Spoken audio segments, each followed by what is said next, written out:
Cześć, witam wszystkich bardzo serdecznie. Ja jestem Ania. Dzisiaj pokażę Wam, jak zrobić taką maskotkę w formie alpaki bądź też lamy, ponieważ alpaka, lama, one bardzo są do siebie podobne.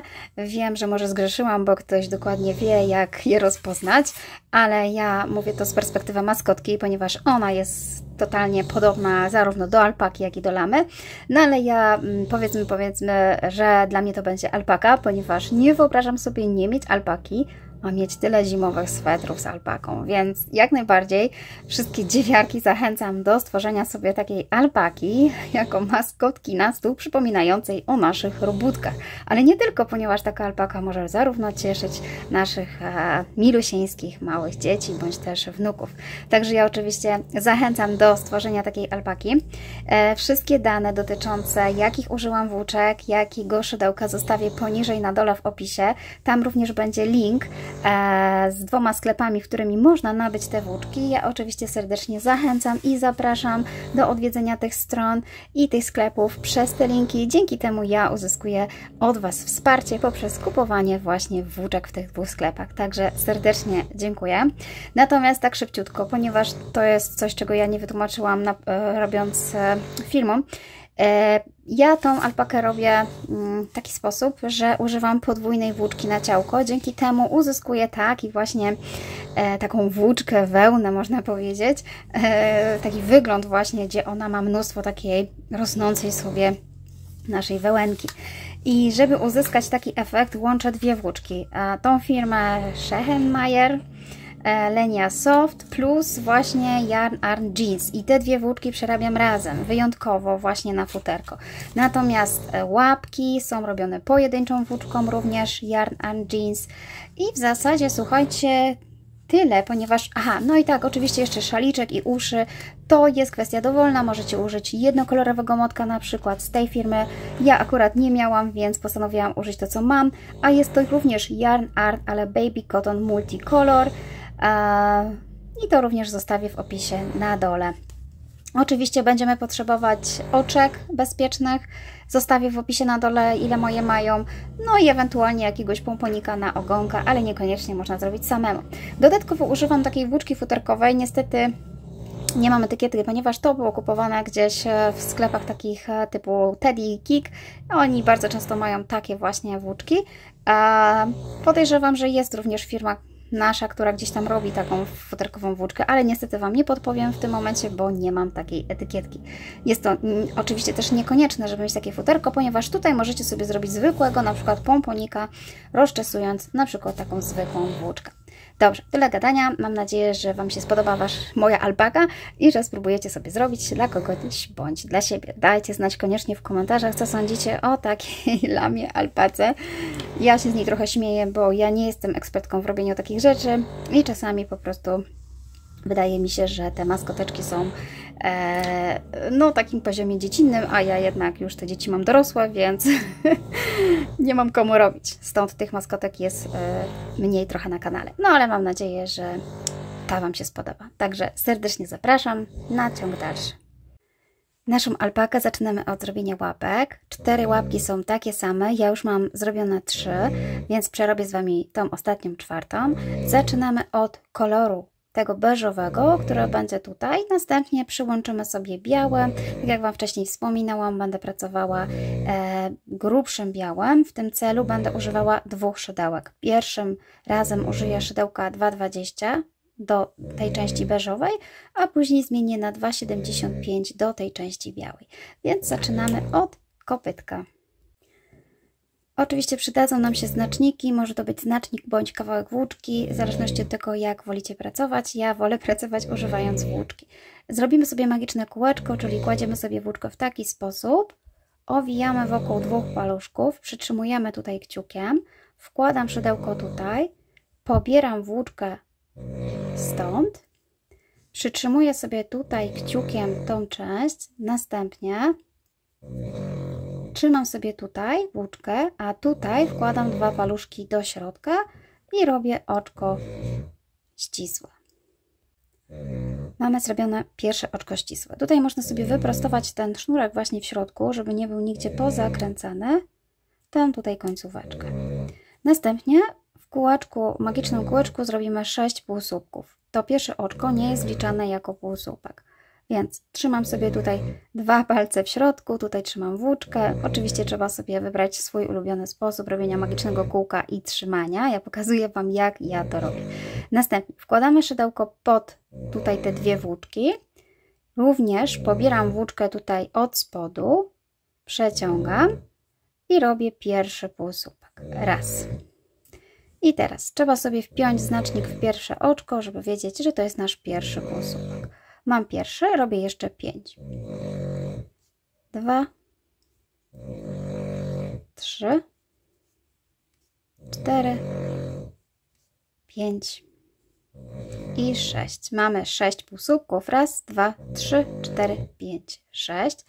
Następnie ciągnę za tą krótszą włóczkę tutaj, po to, aby zmniejszyć magiczne kółeczko, całkowicie zamykając okrążenie.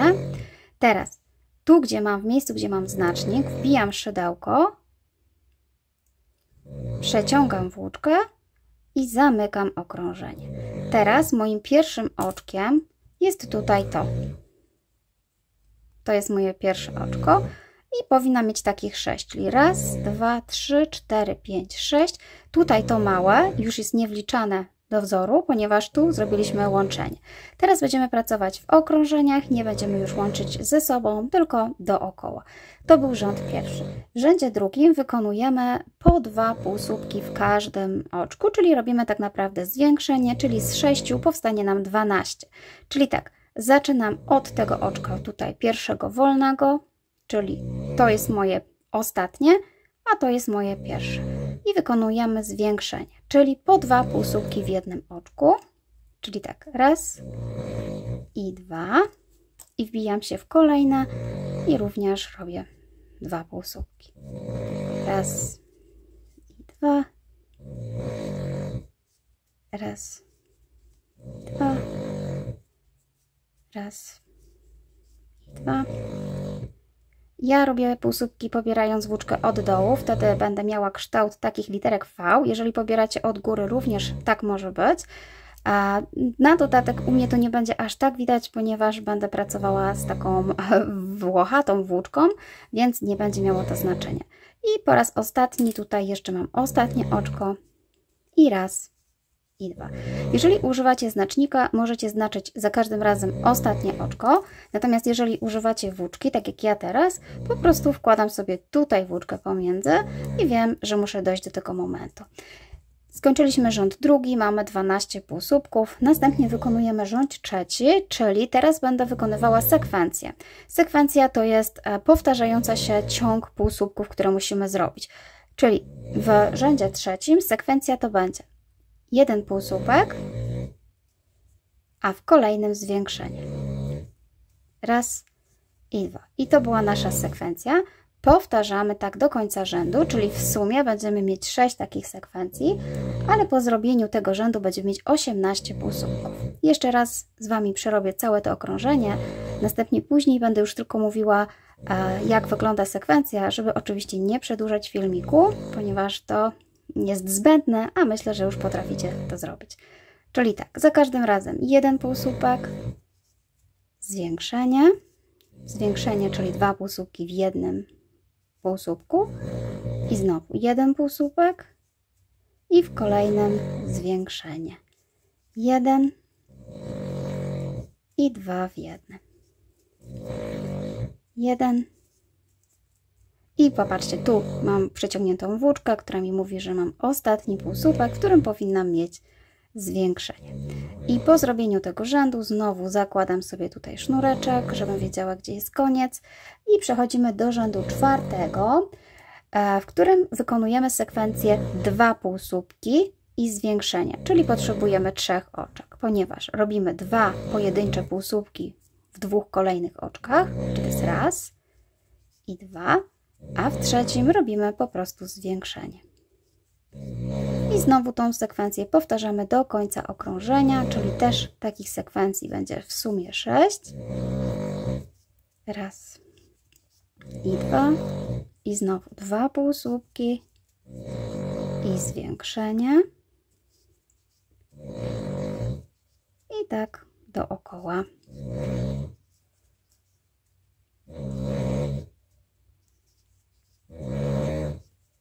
Dwa i zwiększenie. I jeszcze mam ostatnią sekwencję do zrobienia, czyli 2 półsłupki i zwiększenie. I teraz po zrobieniu tego rzędu powinniśmy mieć 24 półsłupki i przechodzimy do kolejnego rzędu. Rząd 5. Mamy 24 półsłupki, robimy rząd 5. Rząd 5 jest troszeczkę inaczej, będziemy mieć tylko 2 razy powtarzaną sekwencję, czyli 11 półsłupków i zwiększenie. I tak powtarzamy 2 razy, czyli 11 półsłupków. Mam tak, raz, 2, 3, 4, 5, 6, 7, 8, 9, 10, 11 i zwiększenie. I to samo powtarzam tutaj, czyli 11 półsłupków i zwiększenie.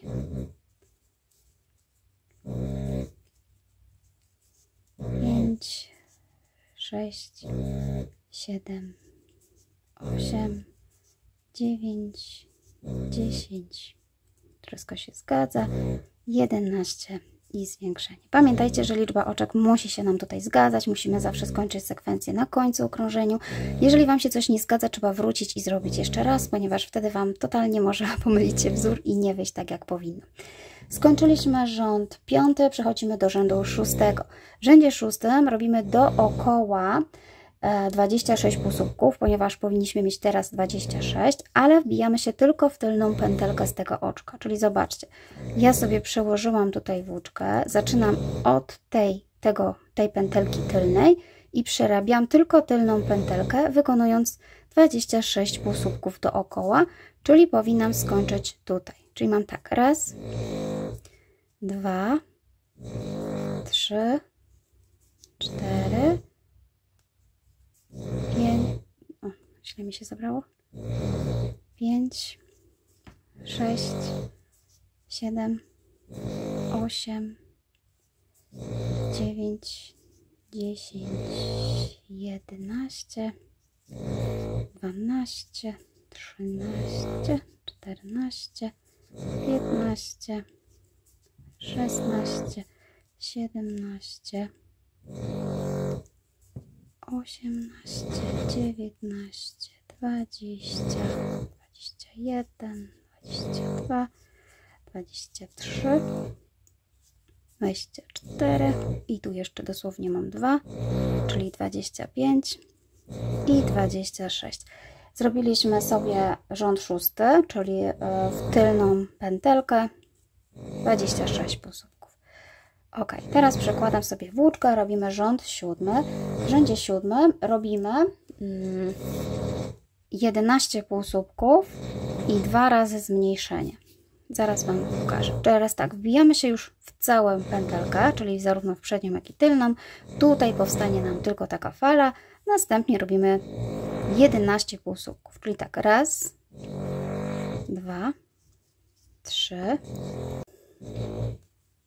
4, 5, 6, 7, 8, 9, 10, 11.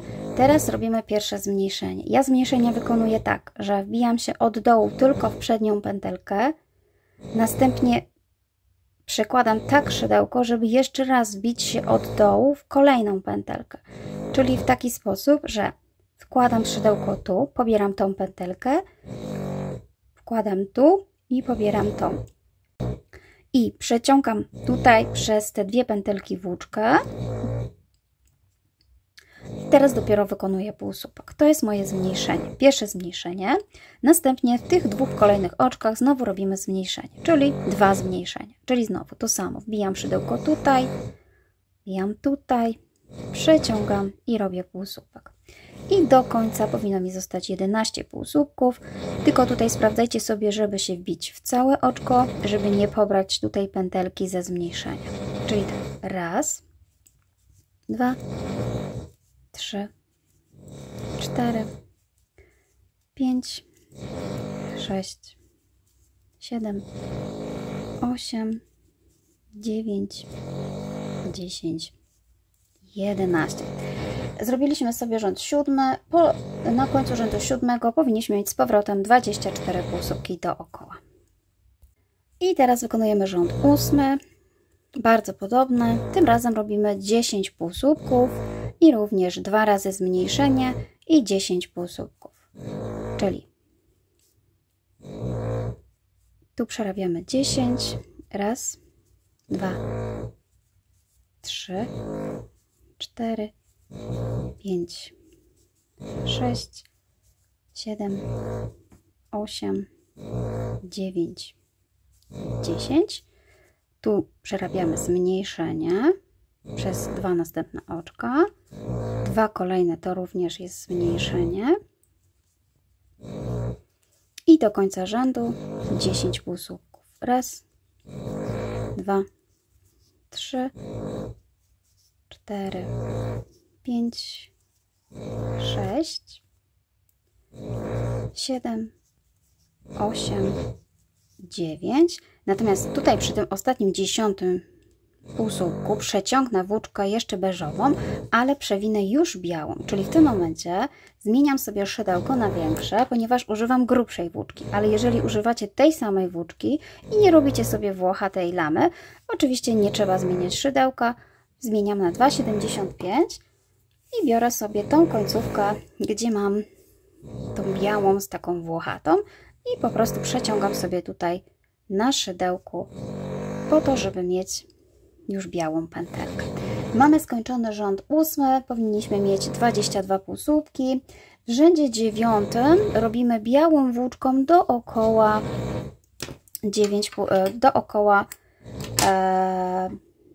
22 półsłupki. Tutaj oczywiście trzeba sobie zawiązać, czyli tą część razem z tą końcóweczką trzeba sobie po prostu zrobić taki supełek i zawiązać. I teraz robimy dookoła. Ja sobie tutaj przeciągnę włóczkę, znowu tą moją, żebym wiedziała ile. I tak jak Wam powiedziałam wcześniej, robimy 22 półsłupki dookoła. Sprawdzamy, gdzie jest tutaj pierwszy i przerabiamy. Raz, 2, 3, 4, 5, 6. Zobaczcie, od tego momentu niestety u mnie będzie bardzo słabo widać i oczka, i półsłupki. Ja je tutaj widzę, patrząc po prostu z góry. Widzę 2 pętelki. Gdybym robiła samą tą włóczką, byłoby mi ciężej, dlatego dołączyłam tą i ta nóżka jest troszeczkę tutaj grubsza i ona jest taka właśnie twardsza, stabilniejsza, tworzy mi takie futerko.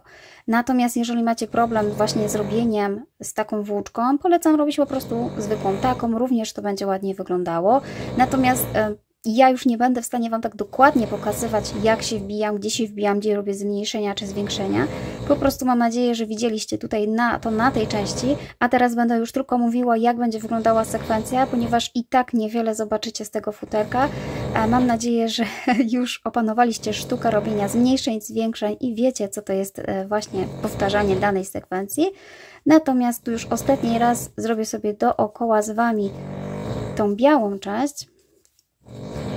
A za chwilkę powiem Wam już, będę tylko mówiła, jak będą wyglądały dalsze rzędy.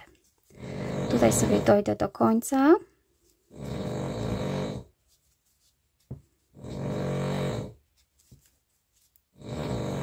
I tutaj dosłownie mi zostały 2 oczka.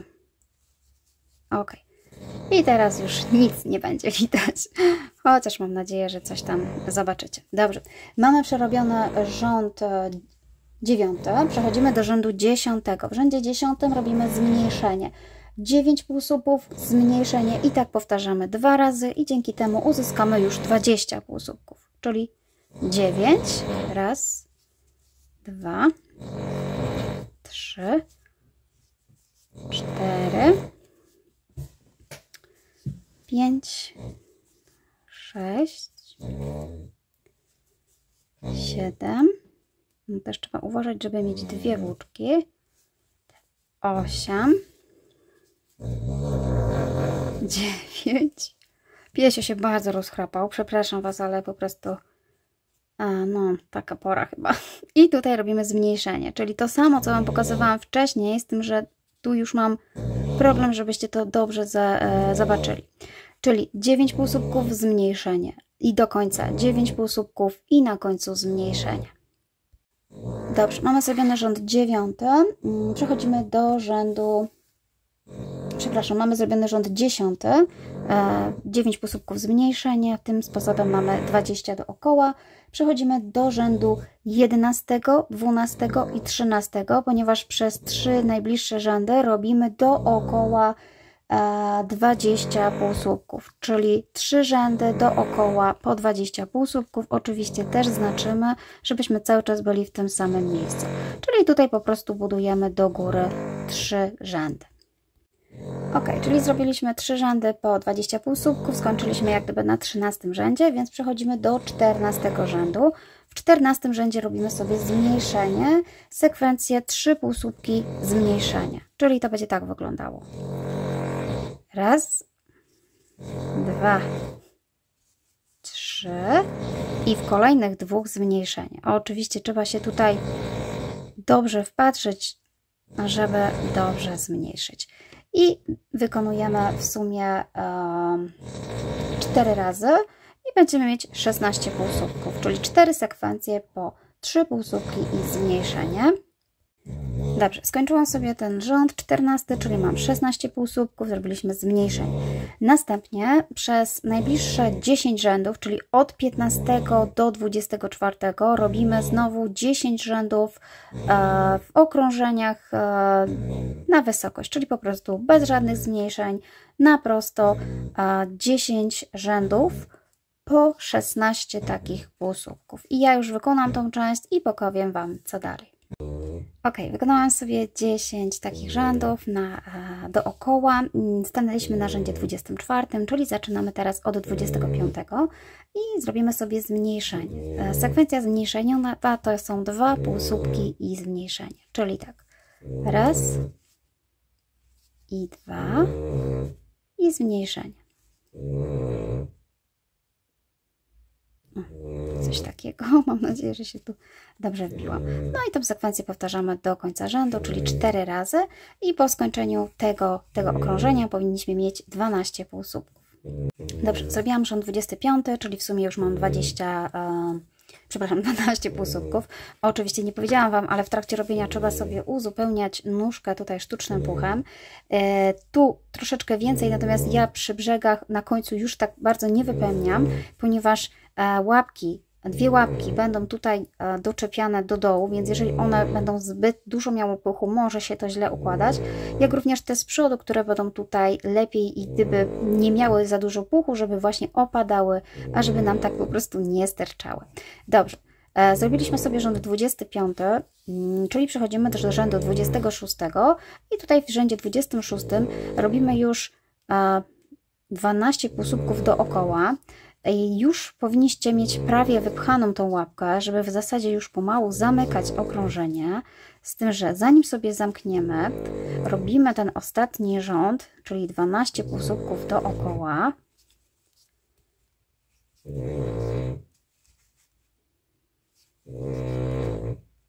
Czyli tutaj zobaczcie, jestem prawie na końcu.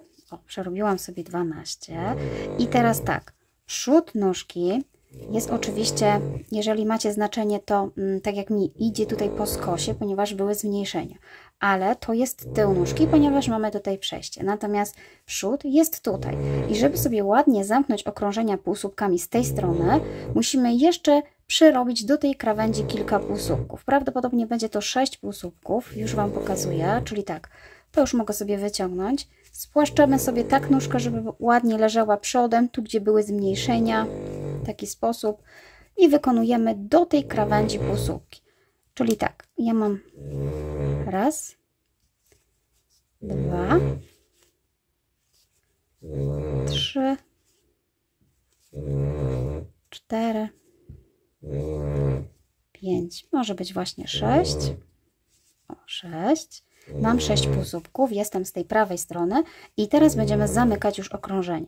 Zamykamy w taki sposób, że wbijam się w kolejny półsłupek tutaj i wolny z tej strony, czyli tak naprawdę z tej strony zostanie mi ten jeden, który jest obecnie i nie dam się razy w niego wbić, więc jak gdyby pobieram półsłupek z tej strony. Również z tej strony zostanie mi jeden, tak naprawdę na górze powstanie mi 5 półsłupków, czyli zobaczcie, jeden z tej i taki najbardziej tutaj z tej krawędzi.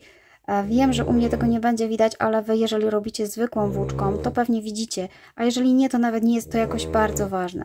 Zobaczcie, to jest pierwszy półsłupek i biorę teraz po prostu kolejne, zarówno z przodu, jak i z tyłu. 2,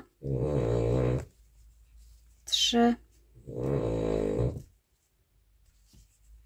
4 i ostatni, ten piąty, może być ta krawędź właśnie tak samo jak i tu, ale nie ma znaczenia, po prostu przebijamy się i robimy takie zakończenie piąte. Mamy po prostu złączone ze sobą dwie krawędzie. Oczywiście odcinamy sobie już tutaj tą końcówkę i zabezpieczamy oczkiem ścisłym. Przeciągamy, natomiast tą włóczkę chowamy sobie tutaj przez środek, czyli staramy się właśnie tak wpiąć, włożyć szydełko, żeby sobie tutaj do środka przeciągnąć. Można właśnie więcej wkładać i przeciągać. O, w taki sposób, a nadmiar włóczki sobie będzie. Dobrze, Wy musicie zrobić takie 4 łapki, dokładnie takie same. Ja już mam zrobione 4, więc tak przygotowane łapki mamy do zrobienia oczywiście już ciałka. I zaczynamy robić ciało. Ok, zaczynamy ciałko. Ciało oczywiście robię od dołu. W tym celu używam dalej tej samej białej włóczki i większego szydełka. I znowu zaczynamy od magicznego kółeczka. Znowu będzie mi ciężko Wam pokazywać, ponieważ na tej włóczce słabo widać, ale mam nadzieję, że już umiecie robić te rzędy i po prostu tylko kwestia tego, co Wam powiem. Czyli tak, magiczne kółeczko. Przeciągam tutaj, przytrzymuję. Tu sobie ładnie wszystko wyprostuję. Jedno oczko. I na tym kółeczku muszę zrobić 8 półsłupków. Mam nadzieję, że mi to ładnie się ściągnie. Zaraz zobaczymy. Zobaczcie. Czyli tak, to jest pierwszy raz. Tutaj wyjątkowo użyję sobie takiego znacznika, żebym wiedziała, gdzie jest pierwszy. Robimy 8 półsłupków. Raz, 2, 3, 4, 5, 6, 7 i 8. Następnie ściągamy kółeczko, żeby zamknąć. O, nawet się udało. I tutaj, gdzie zaznaczyłam sobie znacznikiem, wbijam się w to oczko i robię zamknięcie kółeczka, czyli oczko ścisłe. Powinnam mieć tutaj 8 dookoła półsłupków, ale niestety Wam tego nie pokażę, bo tak jak widzicie, bardzo słabo widać. Ale będę starała się na wyczucie wbijać i sprawdzać, gdzie mam oczka. Czyli zrobimy rząd drugi, czyli zwiększenie w każdym półsłupku, czyli po 2 półsłupki w jednym. Mam tak raz i 2.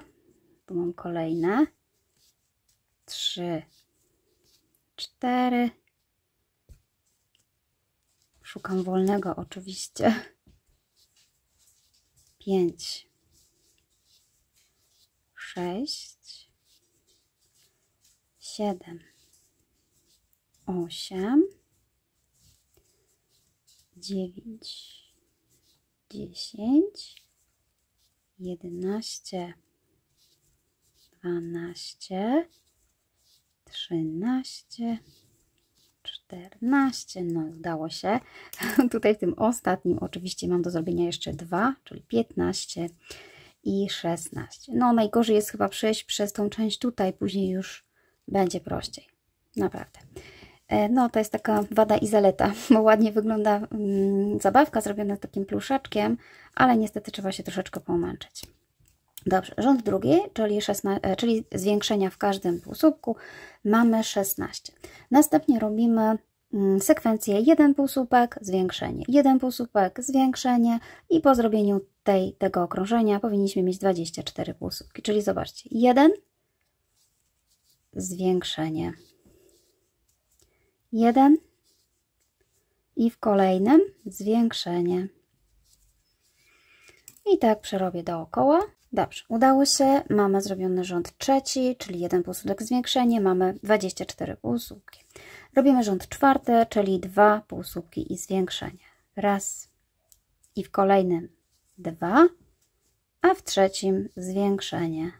Raz i 2.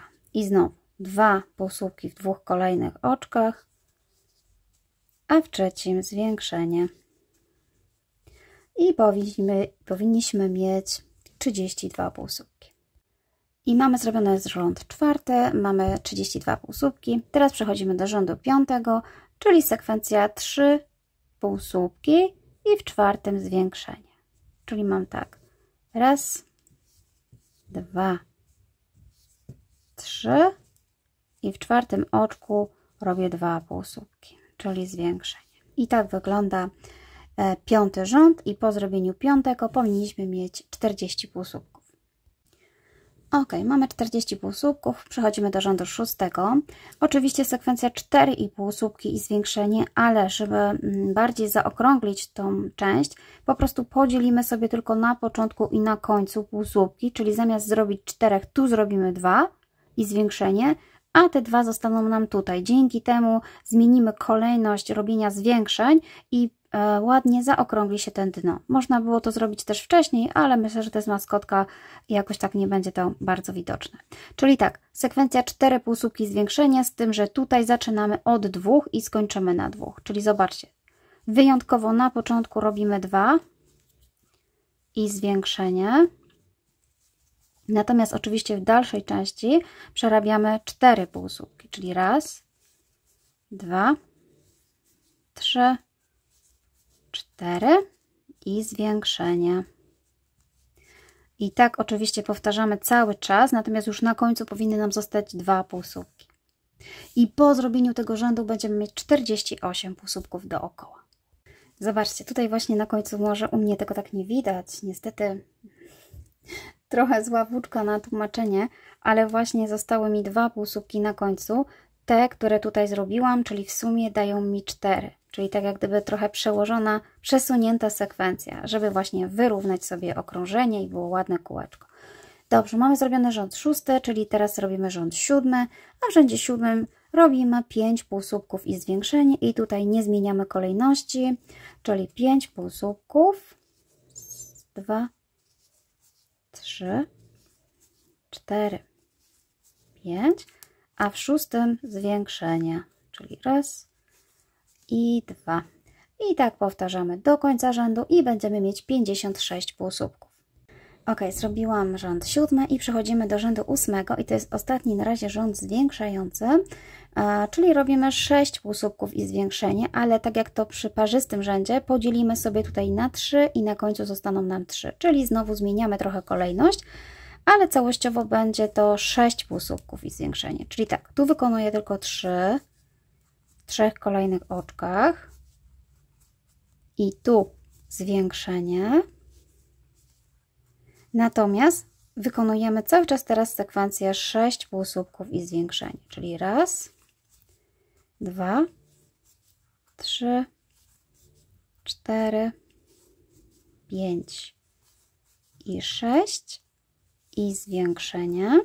I tą sekwencję powtarzam do samego końca, z tym, że oczywiście na końcu zostaną nam tutaj te 3 półsłupki. I po zrobieniu tego 8 rzędu powinniśmy mieć 64 półsłupki. I znowu zatrzymałam się na końcu, żeby Wam pokazać, że tutaj cały czas ta sekwencja 6 i zwiększenie, ale na samym końcu zostają nam 3 półsłupki. Jakby takie przesunięcie. Czyli mam tutaj raz, 2 i 3. Ok, mamy w sumie 64 półsłupki. Zrobimy sobie jedno okrążenie dookoła, bez żadnych zwiększeń, czyli 64 półsłupki dookoła. 2, 3 i przy okazji sprawdzamy, czy właśnie mamy dobrze, ale myślę, że mamy, bo inaczej w przeciwnym wypadku by nam tutaj tak nie wyszło. Czyli zrobimy jedno okrążenie. Ok, zrobiliśmy sobie rząd dookoła, 64 półsłupki, czyli to był tak naprawdę rząd 9. W rzędzie 10 przymocujemy sobie tutaj te rączki, łapki, nóżki. Będziemy robić w taki sposób, że tu, gdzie mamy koniec, tu, gdzie zaczynamy tak naprawdę, jestem tutaj, przerobimy sobie 20 półsłupków, zahaczymy sobie 5 półsłupków, te, które mieliśmy przeznaczone na łapkę, w środku będziemy mieć 14, znowu 5 i 20. W taki sposób podzielimy sobie 64 półsłupki. Czyli najpierw musimy wykonać 20 półsłupków tutaj. Czyli tak, przejdziemy sobie do tej części i wykonamy sobie 20 półsłupków. Raz, dwa.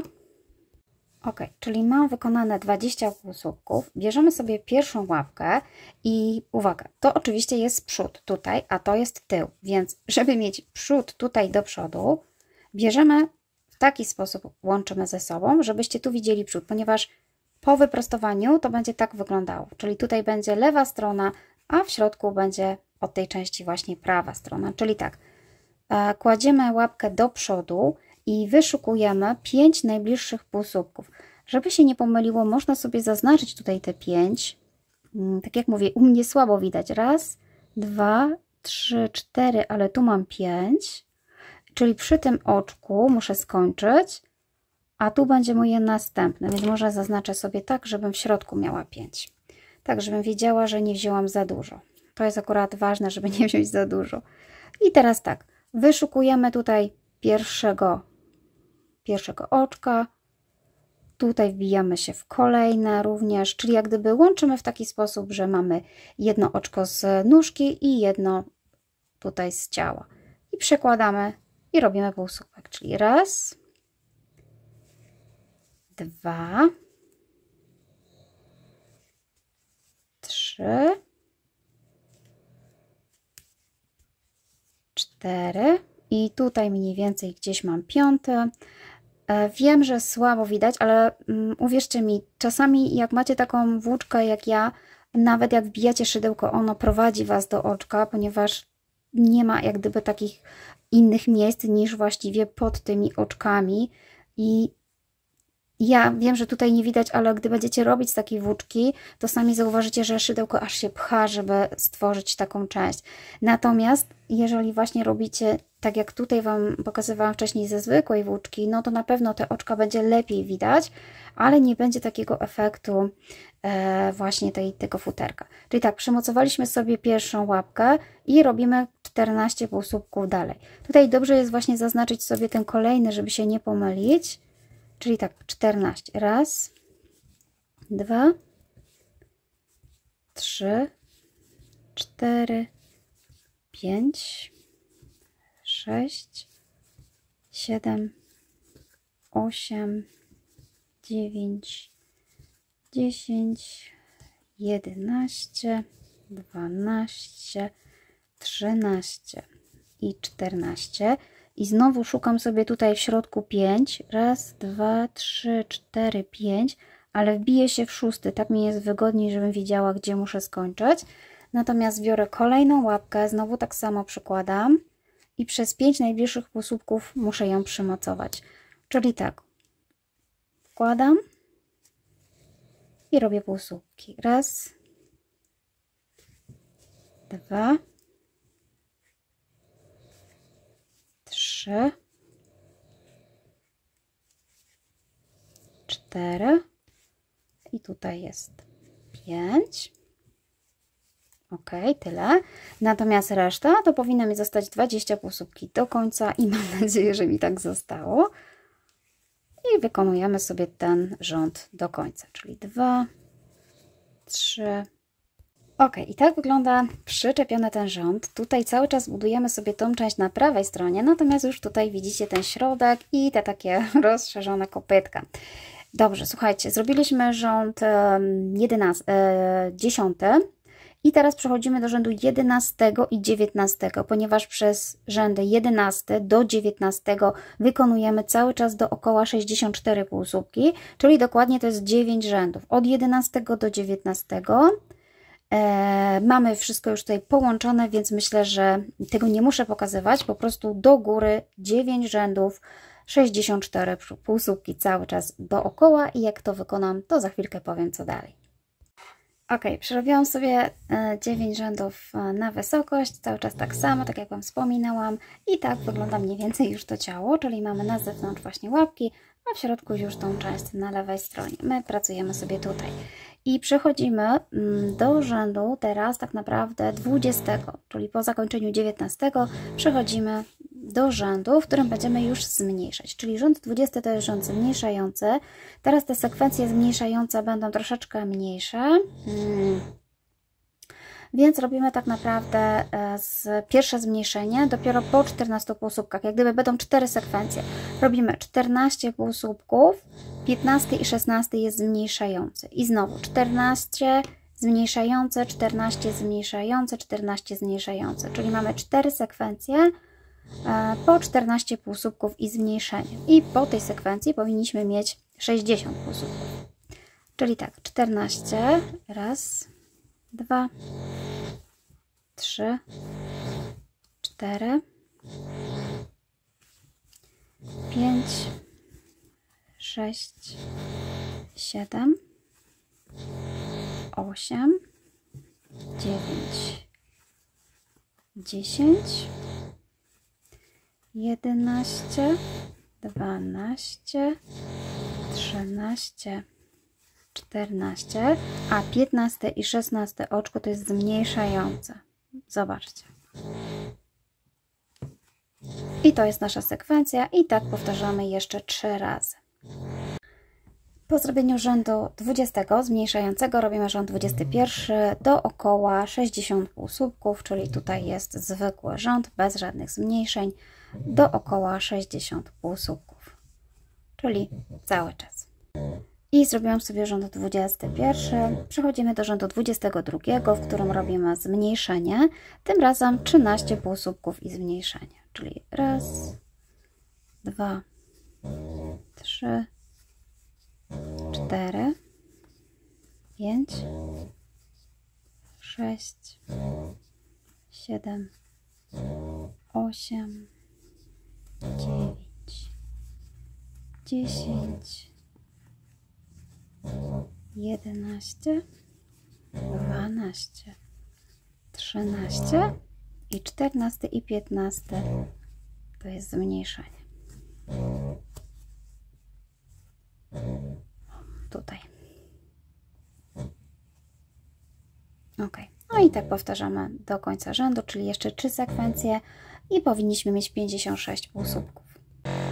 Ok, zrobiłam rząd 22, czyli 13 półsłupków zmniejszenie i robimy teraz rząd 23, czyli 56 półsłupków dookoła bez żadnych zmniejszeń. To jest rząd 23. Ja ten rząd 23 już zrobiłam, natomiast przechodzę teraz do rzędu 24, w którym jest znowu zmniejszenie i tym razem robimy 12 półsłupków i zmniejszenie. Czyli pamiętajcie, żeby zrobić jeszcze ten rząd pomiędzy. Natomiast tu mamy 3, 4, 5, 6, 7, 8, 9, 10, 11, 12 i zmniejszenie. I ponownie robimy tą sekwencję do końca tego rzędu. Powinniśmy mieć 52 półsłupki i po zrobieniu 24 rzędu w 25 znowu robimy jedno okrążenie dookoła z 52 półsłupków bez żadnych zmniejszeń, czyli ja już tego nie będę pokazywać, po prostu 25 za chwilkę po zrobieniu tego jest następny, natomiast zatrzymamy się i przejdę do zrobienia 26 rzędu. Ok, czyli teraz robimy rząd 26, mamy 52 półsłupki, zrobiliśmy sobie rząd dookoła i teraz zrobimy zmniejszający rząd i robimy oczywiście dalej mniej więcej tak samo, czyli tym razem 11 półsłupków i zmniejszenia. 3, 4, 5, 6,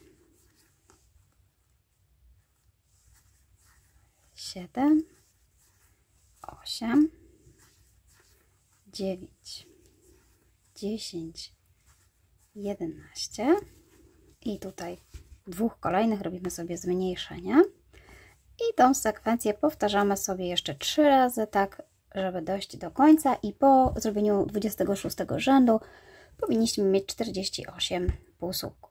Ok, dokończyłam ten rząd, mamy 48 półsłupków.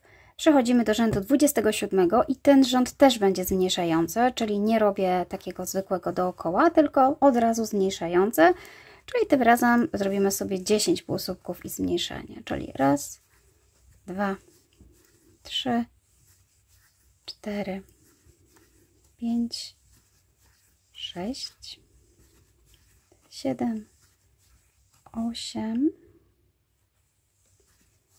9, 10 i tutaj w dwóch kolejnych zmniejszeń.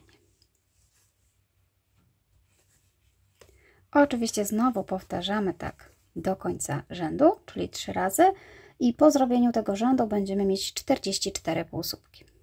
Ok, słuchajcie, w 28 okrążeniu przymocujemy sobie łapki, czyli mamy 44 półsłupki i podzielimy w taki sposób, że mamy 44, ale nie mamy już równo z tyłu tutaj tej części, ponieważ cały czas zmniejszamy, więc ona idzie po skosie, więc nie możemy sobie tak samo podzielić, jak dzieliliśmy na dole. Sami zobaczcie zresztą, że środek nie jest tutaj, tylko jest przychylony w prawą stronę. No i teraz zobaczcie, jesteśmy mniej więcej tutaj. Ja podzieliłam w taki sposób, że wykonamy 18 półsłupków, zaczepimy łapkę o 5 półsłupków, w środku zostawimy 4, znowu zaczepimy 5 i zostanie nam 12.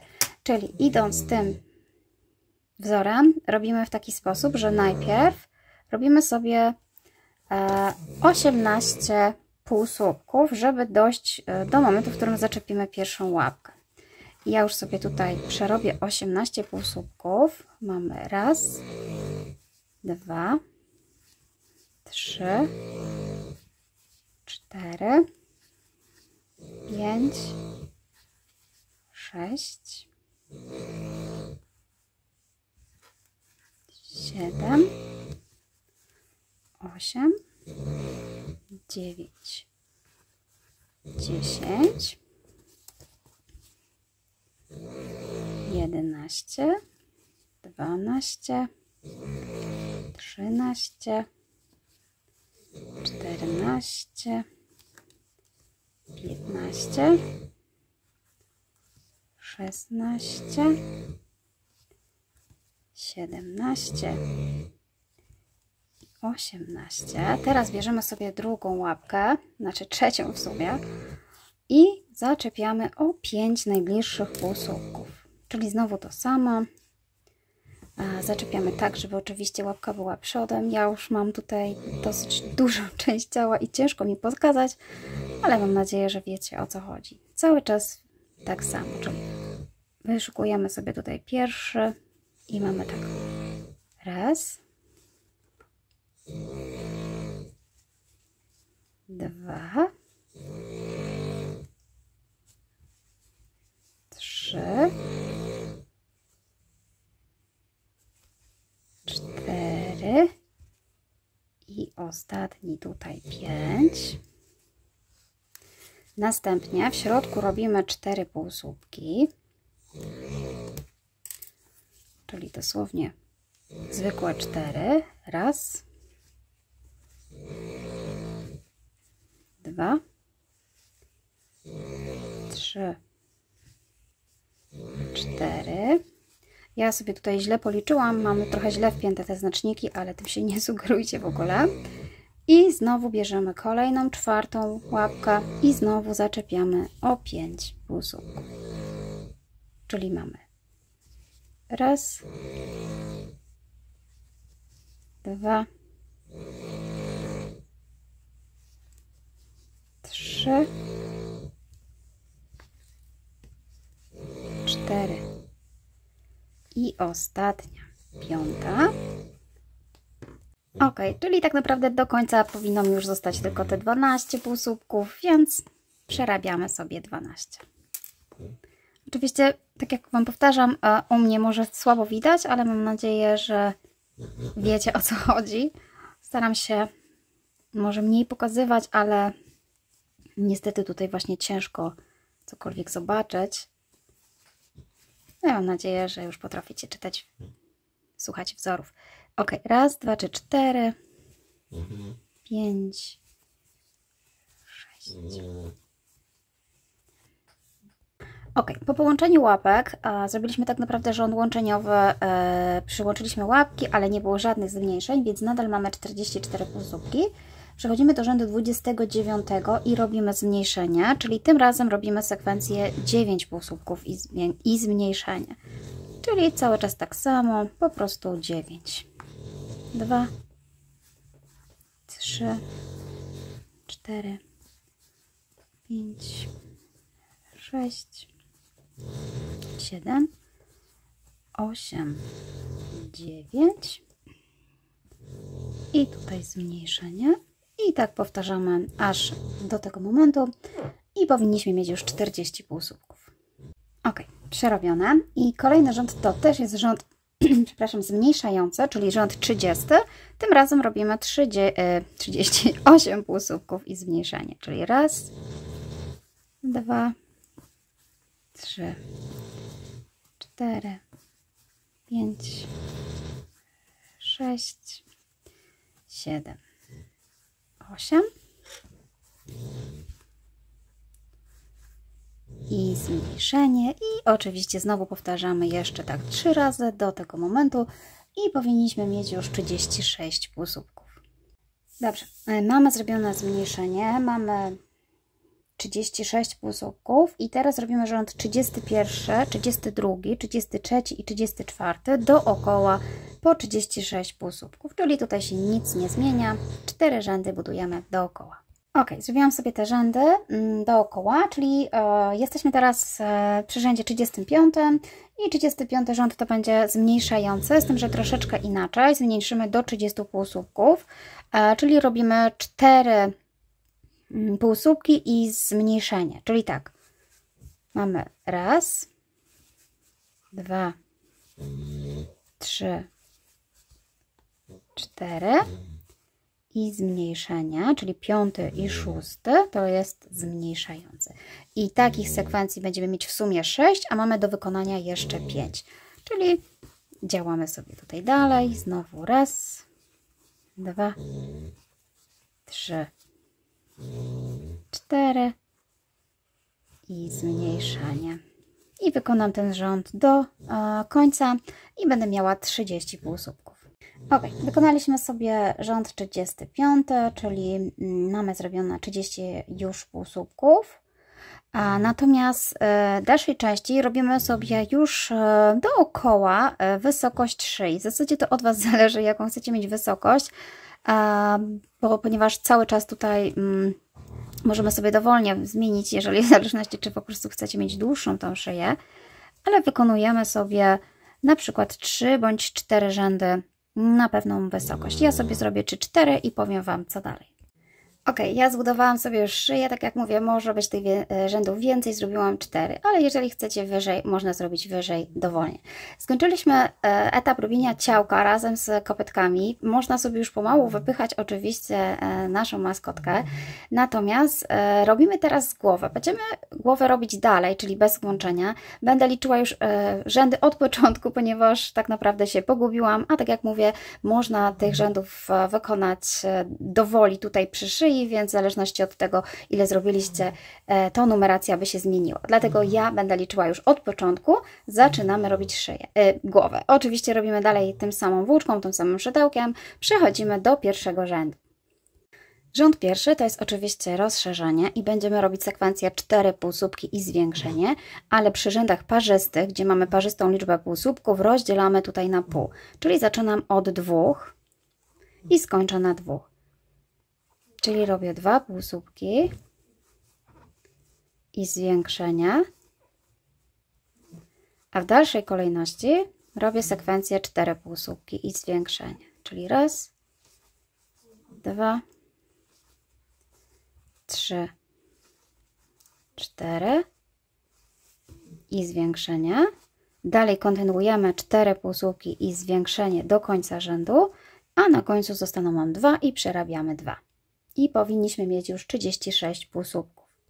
Zrobiłam rząd pierwszy, zwiększający, przechodzimy do rzędu drugiego.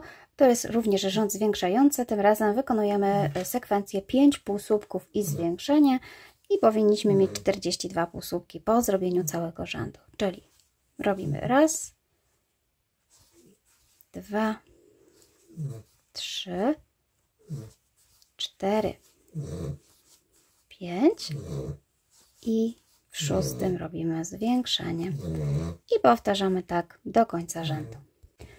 Dobrze, mamy zrobiony rząd drugi, przechodzimy do rzędu trzeciego i tym razem robimy również rząd zwiększający, ale 6 półsłupków i zwiększenie, ponieważ 6 jest liczbą parzystą, żeby zmienić kolejność przy zwiększeniu, dzielimy na pół, tu robimy 3 półsłupki i na końcu 3, czyli zaczynamy od 3 półsłupków, 3 i zwiększenie, a w dalszej kolejności wykonujemy oczywiście 6 półsłupków i zwiększenie. Mamy 2, 3,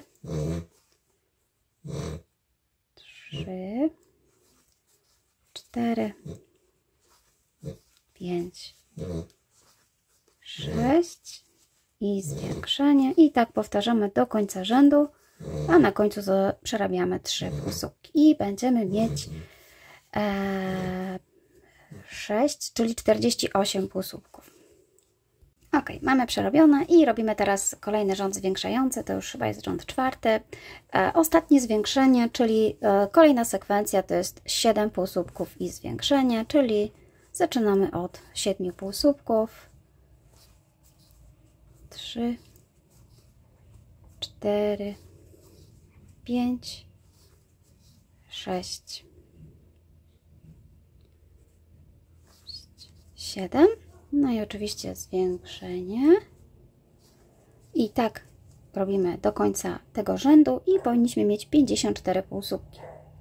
Ok, słuchajcie, zrobiłam sobie poprzedni rząd zwiększający, ostatni na 54 półsłupki i zrobiłam również 7 rzędów zwykłych, bez żadnych zwiększeń, po prostu 54 półsłupki dookoła 7 rzędów, czyli tak jakby rząd od 5 do 11 rzędu, mamy 7 rzędów, robimy na wysokość. I tego już rzeczywiście nie pokazuję, ponieważ jest to zwykłe robienie dookoła rzędów, pilnowaniem właśnie, gdzie jest koniec, a początek rzędu. I po zrobieniu tych rzędów zajmiemy się już za oczywiście skracanie, czyli zwężanie. I zaczynamy od tego najwyższego punktu, którym żeśmy rozszerzali, więc w taki sam sposób będziemy zawężać, czyli tym razem robimy 7 półsłupków i zmniejszenie, czyli robimy tak 2, 3,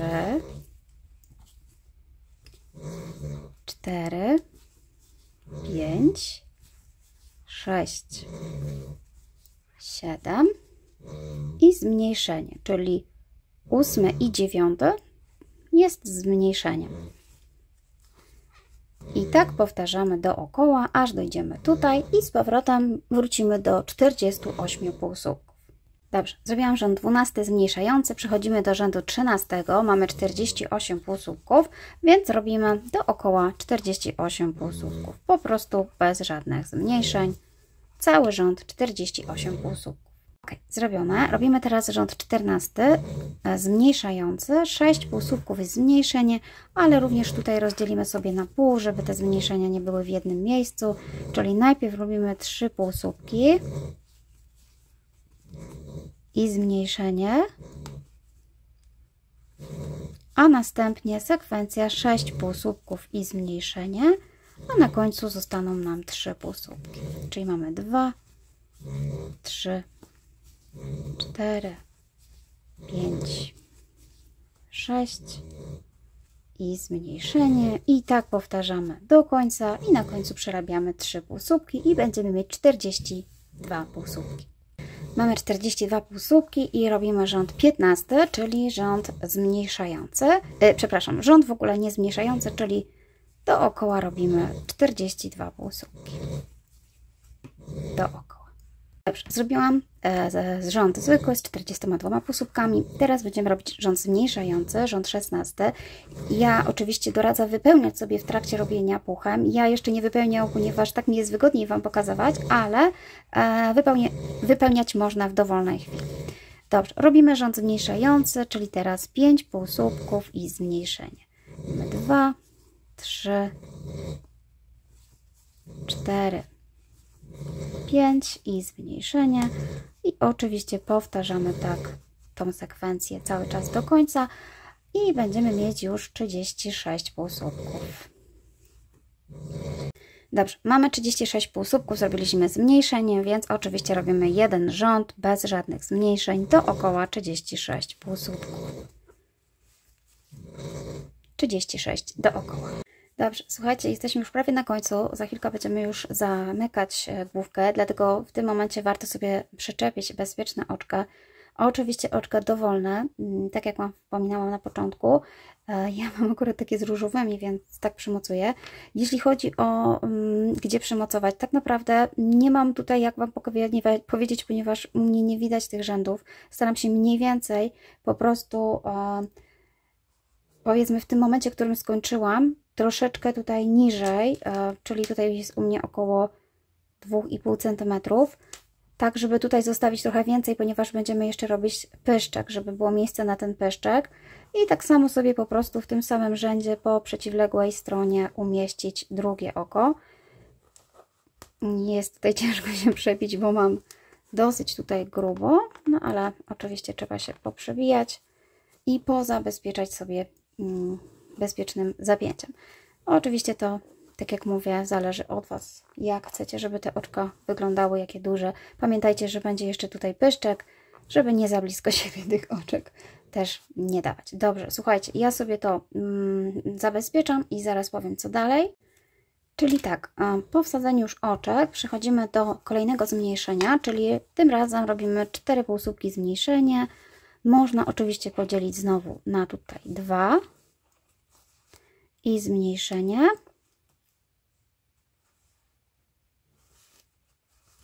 A w dalszej kolejności przerabiać 4 półsłupki i zmniejszenie. I na końcu oczywiście zostaną nam 2 półsłupki. I po zrobieniu tego rzędu powinniśmy mieć 30 półsłupków. Mamy rząd zmniejszający i tym razem robimy kolejny rząd zmniejszający. Już nie przerabiamy rzędu dookoła bez zmniejszeń, tylko od razu zmniejszamy. Czyli następne zmniejszenie to są 3 półsłupki i zmniejszenie. I taką sekwencję wykonujemy do końca naszego rzędu. I będziemy mieć 24 półsłupki. I dalej ponownie zamykamy, czyli tym razem mamy 2 półsłupki i zmniejszenie. Można rozdzielić, można od razu. Ja tutaj wiem, że jest możliwość, że powstaną Wam tutaj jakieś dziurki przy tym zamykaniu, ale pamiętajcie, że można taką właśnie fajną grzywę sobie dorobić, która nam wszystko tutaj zakryje. Czyli robimy 2 półsłupki i zmniejszenie i będziemy mieć 18 półsłupków. Ok, zrobiliśmy sobie to zmniejszenie i teraz przechodzimy całkowicie do zmniejszeń w każdym oczku, czyli robimy po prostu w każdym zmniejszenie, tak żeby mieć połowę mniej, czyli z 18 powstanie nam 9. I teraz po prostu w każdym po 2 bierzemy oczka i zmniejszamy. Bardzo ciężko mi tu Wam pokazać, ponieważ jest już mi to niewygodne. Mam sam czubek i mam nadzieję, że nie obrazicie się, że tego po prostu nie będzie dobrze widać. Ale pamiętajcie, że po prostu za każdym razem robimy sobie zmniejszenie, czyli cyk i kolejne 2 oczka.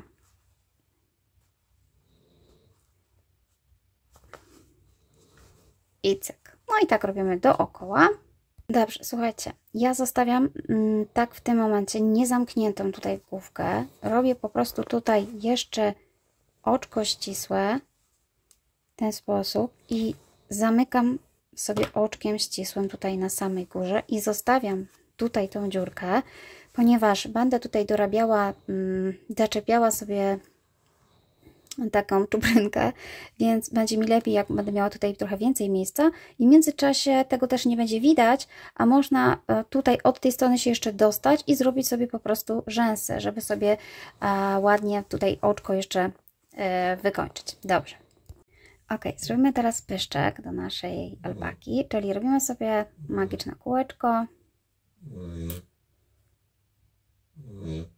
Oczywiście ja teraz zmieniam kolor i robię tą samą włóczką beżową, więc zmieniłam też szydełko na mniejsze, na 2,20.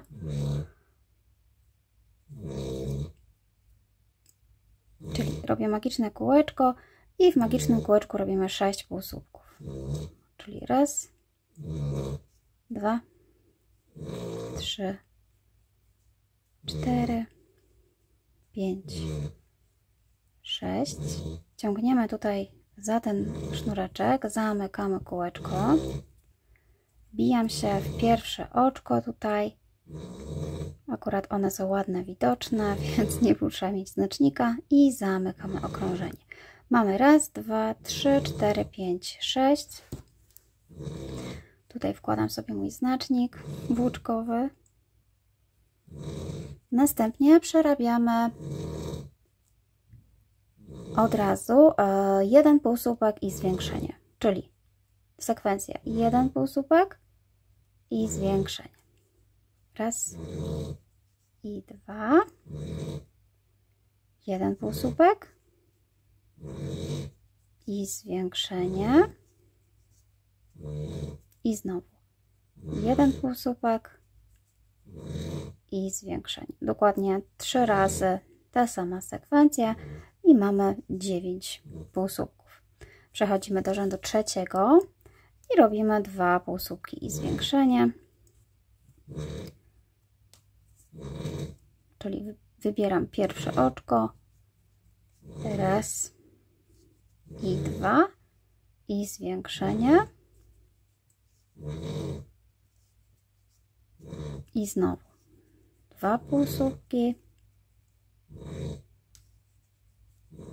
i zwiększenie i znowu powtarzamy do końca okrążenia, czyli tak naprawdę robimy 3 razy taką sekwencję, czyli raz i 2 i znowu zwiększenie i tym razem mamy 15 półsłupków, przepraszam, 12. I przechodzimy do rzędu czwartego i robimy sekwencję 3 półsłupki i zwiększenie. Czyli dosłownie raz, 2, 3 i zwiększenie. I znowu raz, 2, 3 i zwiększenie. I ostatnia sekwencja w tym rzędzie, czyli raz, 2, 3 i zwiększenie. I teraz mamy 15 półsłupków. I kolejny rząd, oczywiście bardzo podobny, czyli 4 półsłupki i zwiększenie. Raz, 2, 3, 4 i zwiększenie.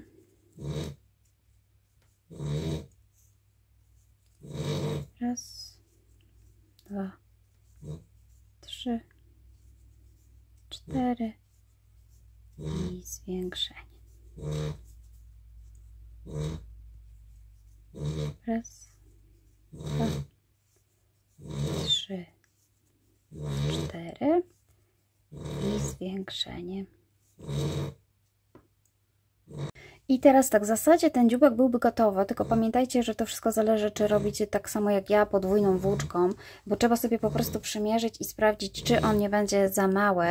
Natomiast tak jak robiłam pojedynczą włóczką, to w tym momencie wystarczyło. Natomiast tutaj, ponieważ chcę uzyskać troszeczkę grubszą, większą grubszość, więc po prostu przerobię jeszcze jeden rząd dookoła, bez żadnych zwiększeń, ale 15 takich półsłupków dookoła.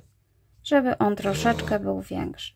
To można właśnie w taki sposób powiększyć, bądź też oczywiście można zrobić jeszcze jeden rząd zwiększający, ale mi tutaj myślę, że wystarczy. Czyli robimy sobie w taki sposób dookoła 15.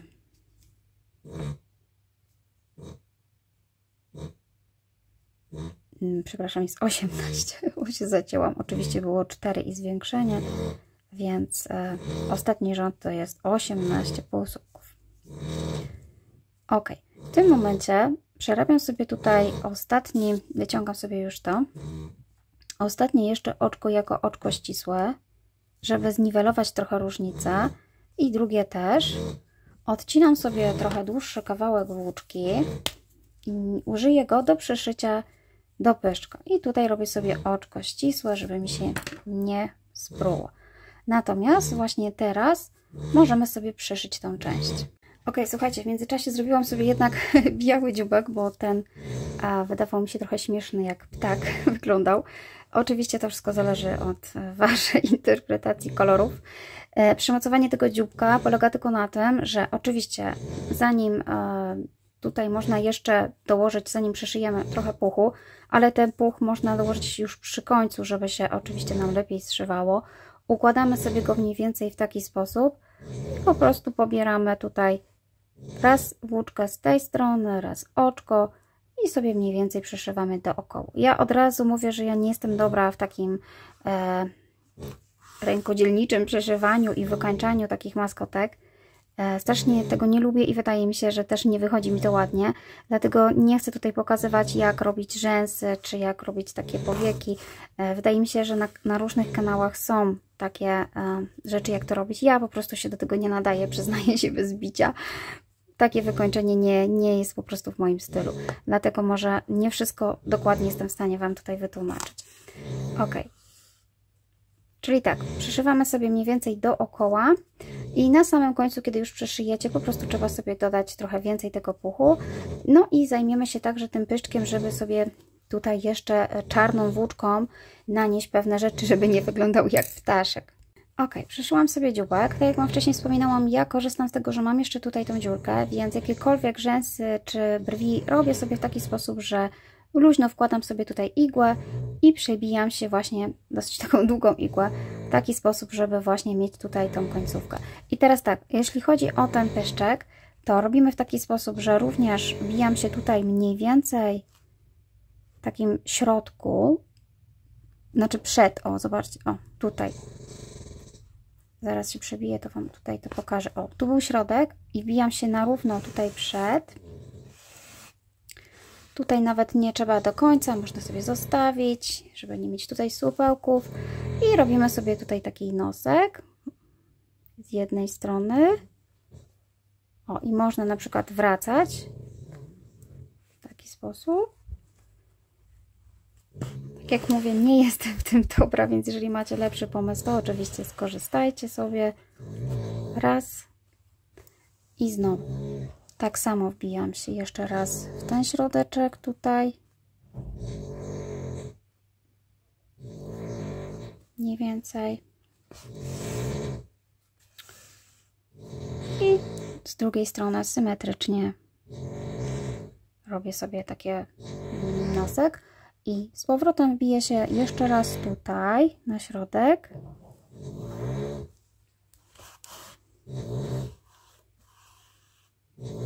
Mówię, no nie jest to jakoś równo, ale trudno, jakoś to będzie. I robimy sobie w tym momencie taki pyszczek. Tutaj przesunę jeszcze to, bo ponieważ nie przesunęłam się dobrze, to jeszcze raz, a może nie teraz.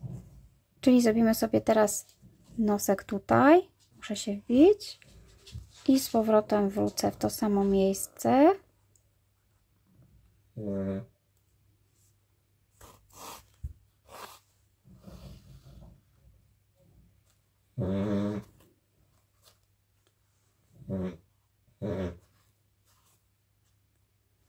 I jeszcze raz wbiję się tutaj, w to samo miejsce. O, teraz już nie jest do góry nogami. I słuchajcie, będziemy robić taki uśmieszek Więc trzeba sobie mniej więcej ustalić, gdzie by to wyszło. Myślę, że gdzieś tutaj, jak bijemy się, od razu przekuje się gdzieś mniej więcej tutaj. Robię to bardzo spontanicznie. Być może będę musiała to spróć i poprawić, ale chcę Wam to pokazać mniej więcej, jak to u mnie wygląda. I z powrotem wracam tutaj. I oczywiście to samo muszę zrobić z tej strony, czyli od razu przebijam się na tą stronę. Może się nawet uda nie pruć. Nie jest to... O, może nawet coś wyszło z tego, słuchajcie.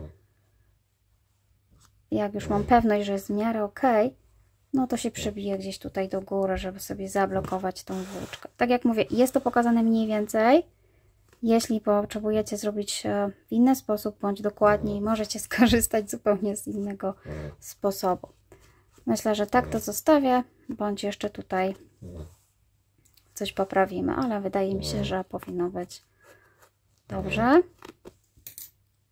Ok, no to tak to zostawiłam, jedynie poprawiłam jeszcze tutaj tą grubość na górze. Tak samo trzeba sobie zrobić mniej więcej tutaj te paseczki nad okiem, jeżeli chcecie, bądź nie. Tak jak mówię, to jest bardzo spontanicznie robione. Ja nie mam jakiejś dobrej na to patentu. Robię rzadko zabawki, więc chyba jak na tą rzadkość i tak wydaje mi się, że w miarę mi to poszło. Już nie wygląda to jak ptaszek, wygląda już powiedzmy jak alpaka bądź lama. Mam nadzieję, dajcie znać w komentarzach, czy Wam się podoba. Słuchajcie, zostało nam do zrobienia uszy i czupryna, więc szybciutko się zabieramy.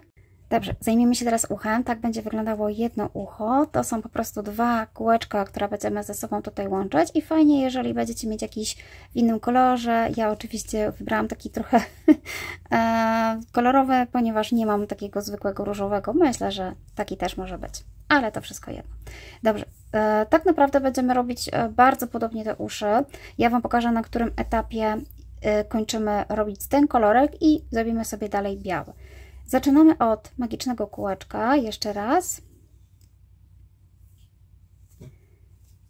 Zablokuję sobie i robimy tutaj 8 półsłupków. Raz, 2, 3, 4, 5, 6, 7, 8. Oczywiście zamykamy kółeczko i wbijamy się w pierwszy tutaj półsłupek. Trzeba sobie policzyć albo zawsze lepiej zaznaczyć, ale ja już wiem, że tutaj mam pierwszy i zamykamy okrążenie. Mamy 8. Następnie przekładam sobie mój znacznik. Możecie oczywiście znaczyć pierwsze oczko bądź ostatnie, wszystko jedno. I robimy tutaj zwiększenie w każdym okrążeniu, czyli po 2 półsłupki w jednym oczku. Czyli mam raz, 2, 3 i 4, 5 i 6, 7, 8, 9 i 10, 11, 12, 13, 14 i tutaj mam ostatnie oczko 15 i 16, czyli powinniście mieć 16 półsłupków. I robimy dalej. Teraz robimy jeden półsłupek i zwiększenie. Taka sekwencja, czyli jeden półsłupek i zwiększenie. I tak do końca okrążenia. Raz jeden, raz dwa w jednym. Jeden i 2 w jednym. Jeden. Ok, zrobiłam to okrążenie, czyli mamy jeden półsłupek i zwiększenie i powinniśmy mieć 24 oczka, półsłupki. Natomiast to kółeczko, które mamy w środku, robimy właśnie do takiego samego momentu, czyli to jest dokładnie to samo. Ja przygotowałam sobie to samo kółeczko, co tutaj. Ta włóczka jest troszeczkę węższa, więc ona jest troszeczkę mniejsza. Ale jeśli macie taką samą włóczkę, tylko w innym kolorze, to nie ma znaczenia i tak kółeczko będzie mniejsze. I zobaczcie, to są dwa takie same kółeczka. I teraz to kółeczko, które jest tutaj, kończymy w taki sposób, na tym etapie, gdzie są 24 półsłupki, że przerabiamy dookoła 24, czyli raz, 2, 3, 4, 5, 6. Ok, czyli przerobiłam sobie dookoła 24 półsłupki i w zasadzie kończymy. Po prostu tutaj przez dwa najbliższe oczka robię zwykłe oczka ścisłe i ostatnie odcinam sobie włóczkę i po prostu zamykam, robię oczko ścisłe. Tutaj te niteczki można sobie w sensie zawiązać, żeby nam się nie plątały. To i tak pójdzie do środka, ale jak sobie tutaj zawiążecie, to mamy pewność, że nam się tutaj nic nie stanie. O, mniej więcej coś takiego. I mamy gotowe to kółeczko, które jest w środku. Natomiast to kółeczko, które jest to białe na zewnątrz, robimy dalej, czyli jesteśmy na tym samym etapie. Zrobiliśmy jeden półsłupek i zwiększenie i teraz robimy 2 półsłupki i zwiększenie. Czyli sekwencja 2 półsłupki i zwiększenie i dzięki temu uzyskamy 32 półsłupki. Dobra, mam 32 półsłupki i teraz podobnie jak było tutaj, po prostu jedno okrążenie przerabiamy dookoła bez żadnych zwiększeń, 32 półsłupki. Raz, 2, 3. Ok, zrobiłam 32, więc podobnie tak jak w poprzednim kółeczku, tutaj również zamykam sobie 2 oczkami ścisłymi, ale nie zamykam dalej okrążenia, ponieważ teraz sobie złączymy te 2 kółeczka. Tutaj mamy lewą stronę, więc zostajemy na lewej stronie i przykładamy lewą do lewej w taki sposób. Zobaczcie, a ten dół może być tutaj zakończenie w taki sposób. Znaczy te zakończenie, żeby było na dole, ponieważ je schowamy. Czyli prawa jest na tej stronie i prawa jest tutaj. I zobaczcie, zamkniemy sobie w taki sposób tutaj, żeby tak ładnie tutaj to wyglądało, tylko niestety nie wiem, czy będę w stanie Wam tutaj to pokazać. O, czyli mamy tak. Możemy zrobić tak, że na początek bierzemy pierwsze oczko z tej strony i pierwsze oczko tutaj z tej strony i robimy oczko ścisłe. Następnie już będzie nam prościej, żeby nam nie wypadało. Oczywiście to w środku można sobie też przykleić, wtedy będzie oczywiście łatwiej. Następnie znowu biorę następne oczko z tej, następne z tej i robię oczko ścisłe. Przy następnym staram się zahaczyć tutaj o pętelki z tego kółeczka dowolne, w zasadzie tak po prostu, żeby już nie wypadało. Mamy raz i ostatni raz, kolejne również pobieram, jak gdyby wszystkie 4 pętelki oczka z tej strony i 2 i robię oczko ścisłe. W taki sposób również odcinam sobie już włóczkę. Robię oczko ścisłe, odcinam sobie trochę dłuższy kawałek, ponieważ właśnie użyję go do przyszycia tego ucha. Tutaj nie mam zszyte, można to zszyć, można przykleić, dowolnie w zależności od tego, jak wolicie. I oczywiście robimy 2 pary takich uszu. Znaczy oczywiście robimy parę, jedną parę, czyli robimy sobie takie uszka i będziemy je teraz przyszywać. Ja natomiast, tak jak Wam wcześniej wspominałam, nie cierpię przyszywania. I szczerze powiedziawszy, nie wiem, czy będę Wam w stanie tutaj pokazać, ale jak macie to uszko, to oczywiście musimy mniej więcej tutaj, tak samo jak nosek, przyszyć tą część tutaj. Może się jeszcze przybliżę. To już za bardzo. Ok, czyli zobaczcie, mniej więcej coś takiego. Przyszywamy tak, żeby tutaj mniej więcej to ładnie wyglądało. Ja już tego nie będę pokazywać, muszę sobie to ładnie tak samo wyprostować i sobie wymierzyć, gdzie to będzie. Przyszywamy tylko tą część, tą wystającą zostawiamy. Ok, słuchajcie, moje uszy prawie gotowe. Ja chciałam Wam jeszcze podpowiedzieć, że właściwie jak ja cośkolwiek zszywam, to właśnie też staram się wykorzystywać tutaj tą dziurkę. No i właśnie ciężko mi Wam to jest pokazać, że można się wbijać tutaj i totalnie przechodzić nawet tutaj przez tą część, żeby to ucho tak właśnie stało, żeby ono było stabilne. Można sobie dowolnie zahaczać w ten sposób. Tak samo tutaj tę krawędź w taki sposób. Tak jak mówię, ja przez to, że mam futerko, to może to szycie wygląda estetycznie, ale uwierzcie mi, to takie nie jest. Ja po prostu tego nie cierpię. No i tak sobie właśnie przeciągam i zostawiam sobie tutaj te części i w zasadzie ta część byłaby, słuchajcie, gotowa. I w zasadzie lama, powiedzmy, gotowa. Oczywiście, jeśli chodzi o ten czubek, to ja go tak nie zostawię. Mam taką włóczkę, której niestety nie mam etykietki, ponieważ to było kupowane w takim sklepie dosyć sieciowym i nie mam takich futrzastej etykiety na to, ale można również użyć zwykłej włóczki, bądź tej, której robiliście. Będę po prostu nawijała, może pokażę na tej dużej, nawijała tak jak do pompona na 3 paluszki, przekręcała sobie mniej więcej w taki sposób. Oczywiście, jeśli nie macie takiej futerkowej włóczki, to tych nawinień musi być dużo. Po prostu zrobię sobie takiego pompona na takiej zasadzie, że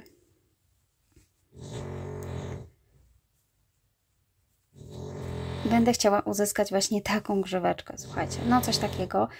To jest tylko kwestia tego, żeby sobie ładnie wyprofilować i zrobić takiego pomponika. Ja tutaj jeszcze raz chcę zacząć, żeby mi to właśnie ładnie wyglądało. Czyli owijam sobie dosłownie kilka razy.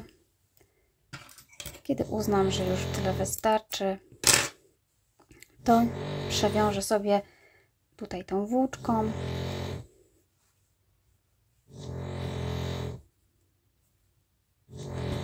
Zawiążę sobie tutaj supełek. To jest naprawdę bardzo taki nieestetyczny pompon. Nie chodzi o to, żeby tutaj było to jakoś ładnie. Akurat moja włóczka jest futerkowa, więc wszystko jedno, jak ja tutaj to zrobię. I sobie po prostu dopasuję. Dopasuję sobie tutaj wyglądem do tej czuprynki. I teraz tak, można to po prostu tylko przyszyć, przykleić, przymocować, można tak zostawić, można wyszczępić, można zrobić jakikolwiek pomponik, tak jak na przykład tutaj było w tym przypadku robione właśnie z takich zwykłych włóczek. To tak naprawdę wszystko zależy od tego, co macie i co chcecie osiągnąć. I ja prawdopodobnie to po prostu przykleję, nie będę już tego mocowała, nadając po prostu taki kształt grzywki. Natomiast oczywiście jeszcze trzeba zrobić sobie szaliczek, w zasadzie trzeba albo nie trzeba, można. Ja taki szaliczek zrobię najzwyklejszy, z po prostu zwykłych półsłupków. Pokażę Wam tylko na małej próbce, jeszcze mój nie jest gotowy, ale nabiorę sobie łańcuszek, może nawet ze 100 oczek i będę robiła go zwykłymi półsłupkami nawijanymi. Wtedy będzie szedł szybciej. Po prostu, kiedy będę miała odpowiednią długość, zrobię narzut, wbiję się w drugie oczko, tutaj, albo możecie pobierać tylne pętelki, przeciągnę i przerobię przez wszystkie 3 pętelki. I sobie tak po prostu kilka rzędów, żeby szaliczek był gruby. Zobaczcie, tutaj jest tylko próbeczka, więc tak szybko Wam pokazuję półsłupki nawijane. Na moim kanale zresztą są szaliki dla dorosłych, więc jak macie ochotę zrobić jakiś inny, to jak najbardziej zapraszam, sprawdźcie. Można takiej lamie w ogóle zrobić czapeczkę, także też są czapeczki, a nawet na krasnalach. To wszystko zależy, co Wam się tutaj podoba, jaka wersja. Czy świąteczna, czy zimowa. Dopasować sobie odpowiednie kolorki i będzie piękna lama na prezent. Zobaczcie, pierwszy rząd, oczko do góry, odwracam. I można zrobić albo narzut i w tylną pętelkę, wtedy będzie taki ładny dekoracyjny ściek, albo po prostu w całą oczko, cały czas tak samo powtarzać ten sam ściek. Dobra, ja oczywiście to zrobię już w międzyczasie. Ja Wam bardzo serdecznie dziękuję, mam nadzieję, że zrozumiecie wszystko, co Wam tutaj chciałam przekazać. Szaliczek już nie będę robiła przy Was, tak jak mówię, to jest taki dodatek. No mam nadzieję, że uda Wam się zrobić taką alpakę, czy też lamę i dajcie znać w komentarzach, czy zrobiliście, czy zamierzacie. Serdecznie Wam dziękuję. Do zobaczenia. Pa, pa. Jeszcze nie tak szybko koniec, ponieważ zapomniałam jeszcze powiedzieć, że ja na końcu doczepiam sobie pomponik klejem. Nie robię ogonika, tylko tak na szybko robię pomponik. I robię takie rumieńce, dokładnie z tej samej włóczki. Jest to po prostu magiczne kółeczko na 8 półsłupków. Dokładnie to, co zaczynaliśmy tutaj i to również przyklejam sobie klejem. W międzyczasie skończyłam mój szalik. W sumie nabrałam 120 oczek i zrobiłam 3 rzędy półsłupkami nawijanymi w całą pętelkę. No i oczywiście zawiązanie szalika to już jest prosta sprawa, także mam nadzieję, że tym razem wszystko już uzupełniłam. Także serdecznie zapraszam na film. Do zobaczenia.